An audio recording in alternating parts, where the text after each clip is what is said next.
Hello SSC aspirants, कैसे हैं आप सब। तो अगर आपने भी एसएससी एमटीएस एंड हवलदार 2025 का एग्जाम दिया है तो ये वीडियो आपके लिए बहुत इंपॉर्टेंट है। आज हम डिटेल में समझेंगे कि आप अपने आंसर की कैसे चेक कर सकते हैं और अगर कोई आंसर गलत लगता है तो उसे चैलेंज कैसे करना है। चलिए फटाफट शुरू करते हैं। तो सबसे पहली गुड न्यूज़ ये है कि स्टाफ सिलेक्शन कमीशन ने मल्टीटास्किंग स्टाफ और हवालदार एग्जाम 2025 की टेंटेटिव आंसर कीज रिलीज कर दी हैं। इसका मतलब है कि आपका इंतजार अब खत्म हुआ। अब फाइनली अपने आंसर्स चेक करके अपनी परफॉर्मेंस को इवैल्यूएट कर सकते हैं। लेकिन हम ये देखें कि आंसर की चेक कैसे करनी है, उससे भी पहले एक बहुत ज़रूरी चीज़ है और वो है डेडलाइंस। क्योंकि अगर आपने ये डेट्स मिस कर दी ना, तो आगे के सारे स्टेप्स का कोई फ़ायदा नहीं होगा।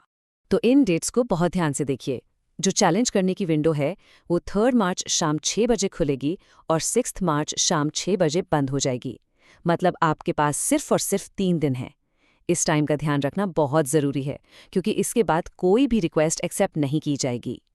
और हाँ, एक और इम्पॉर्टेंट चीज़, अगर आपको लगता है कि कोई आंसर गलत है और आप उसे चैलेंज करना चाहते हैं तो उसके लिए आपको हर क्वेश्चन के 50 रुपीज़ पे करने होंगे। और ये ध्यान रखिएगा कि ये फ़ी नॉन रिफंडेबल है, मतलब ये पैसे आपको वापस नहीं मिलेंगे, इसलिए चैलेंज सबमिट करने से पहले बिल्कुल श्योर हो जाइएगा। ओके, तो अब आते हैं मेन टॉपिक पर। चलिए, अब हम स्टेप बाय स्टेप देखते हैं कि आप अपनी रिस्पॉन्स शीट और ऑफिशियल आंसर की कैसे चेक कर सकते हैं। बहुत ही आसान प्रोसेस है। बेसिकली करना क्या है, आपको एसएससी की वेबसाइट पर लॉगिन करना है, फिर आंसर की चैलेंज पर क्लिक करना है, एक अंडरटेकिंग एक्सेप्ट करनी है और बस आप अपनी रिस्पॉन्स शीट देख पाएंगे। चलिए, अब इसको प्रैक्टिकल करके देखते हैं। तो देखिए, जैसे ही आप अपने अकाउंट में लॉगिन करेंगे आपको ऐसी स्क्रीन दिखेगी। यहाँ पर आपको साफ साफ आंसर की चैलेंज का बटन दिख जाएगा, बस आपको इस पर क्लिक करना है। सिंपल है ना। उसके बाद आपके सामने ये पॉपअप आएगा। ये एक अंडरटेकिंग है जिसमें लिखा है कि आप ये क्वेश्चन पेपर सिर्फ अपने पर्सनल यूज और सेल्फ एनालिसिस के लिए ही इस्तेमाल करेंगे। आपको बस इस छोटे से चेकबॉक्स को टिक करना है और क्लिक हियर बटन दबा देना है। और ये लीजिए, आपकी रिस्पॉन्स शीट आपके सामने है। इस पेज पर आप देख सकते हैं कि आपने कौन सा आंसर सिलेक्ट किया था और एसएससी के हिसाब से करेक्ट ऑप्शन कौन सा है। जो सही आंसर है उसके आगे एक ग्रीन टिक लगा होगा। यहाँ आप आराम से बैठकर अपनी पूरी परफॉर्मेंस को एनालाइज कर सकते हैं। तो अब आते हैं उस सवाल पर कि अगर आपको लगता है कि एसएससी ने जो आंसर दिया है वो गलत है, तब आपको क्या करना है, आप उसे चैलेंज कैसे कर सकते हैं। चलिए अब वो प्रोसेस देखते हैं। देखिए, आपकी रिस्पॉन्स शीट पर हर क्वेश्चन के साइड में आपको एक ब्लू कलर का बटन दिखेगा जिस पर लिखा होगा click here to challenge question number. आपको जिस भी क्वेश्चन पर डाउट है बस उसके सामने वाला ये बटन क्लिक कर दीजिए। क्लिक करने के बाद आपको कंप्लेंट की डिटेल्स भरनी होंगी। यहाँ आपको रीज़न देना होगा कि आपको क्यों लगता है कि ये आंसर गलत है, और अगर आपके पास कोई प्रूफ या जस्टिफिकेशन है तो वो भी मेंशन करना है। जब आप सारी डिटेल्स ध्यान से भर लें तब प्रोसीड फॉर पेमेंट पर क्लिक करें। ये है पेमेंट का पॉपअप। यहाँ आपको 50 रुपये का अमाउंट दिखेगा और देखिए यहाँ नोटिस की सबसे इम्पॉर्टेंट लाइन लिखी है कि फ़ी एक बार पे करने के बाद किसी भी हालात में रिफंड नहीं होगी। इसका मतलब है कि चाहे कुछ भी हो ये पैसे वापस नहीं मिलेंगे। तो पे बटन दबाने से पहले बिल्कुल बिल्कुल श्योर हो जाइएगा। और जैसे ही आपकी पेमेंट कंप्लीट हो जाएगी आपको ये सक्सेस स्क्रीन दिखेगी।